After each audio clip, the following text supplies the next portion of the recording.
Hey everyone, Miss Dimsey here.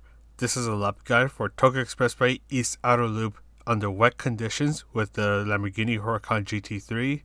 Let's get started. Under dry conditions, this car demands a lot of your respect as it is a very twitchy car. Under wet conditions, this car is going to demand 10 times more of your respect as it is a lot more twitchier, especially under these conditions.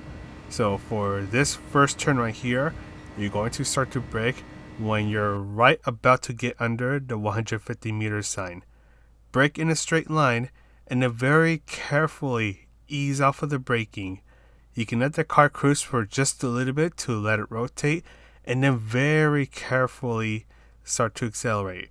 Do not go full throttle until you're almost going in a straight line. Look for a pole that has a phone sign on it on the left, as that's going to be your braking point. Do a very quick but hard burst of braking and then ease off of the brakes and let it cruise for just a moment before you gently start to apply the throttle. Then bring yourself to the outside, and then once you pass the bridge, you're going to gently start to turn in. You'll be doing some throttle control through these two turns here to try to stick on the inside. Then, right after you pass the 100 meter sign, you're going to do another quick and short burst of braking. You brake hard, then you ease off of the braking, and then just gently start to accelerate. Once again, wait until you're going in a straight line before you start to fully accelerate. Then, once you're under the bridge, give a quick short burst of your brakes, as you'll need to slow down a little bit here and try not to hit the wall like how I do here. It's going to be the same story, except you'll be doing it before you hit the 50 meter mark. Once again, quick short burst of brakes, then gently start to accelerate your way through. For this next turn, you'll want to start to brake right after you pass the 100 meter mark. You'll be braking for a bit longer as you want to get yourself on the right side of the track as soon as you can.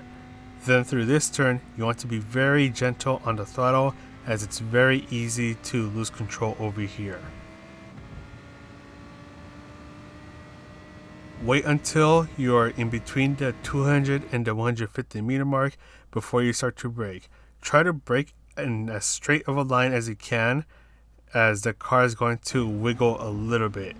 Try to aim for both apexes here, so you want to be trail braking a lot, then eventually let go of the brakes to let the car cruise through.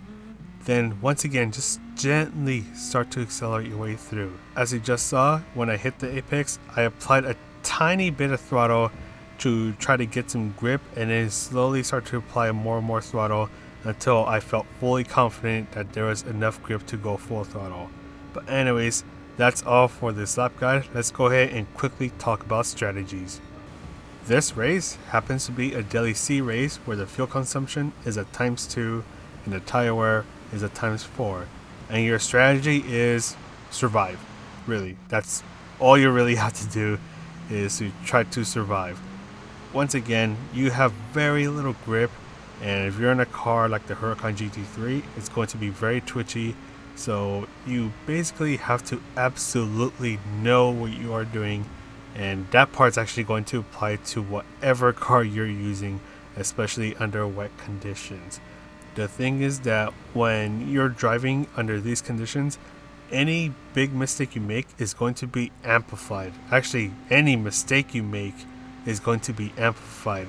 So you want to be absolutely spot on about what you are doing. This race awards clean driving and, well, just knowing what you are doing.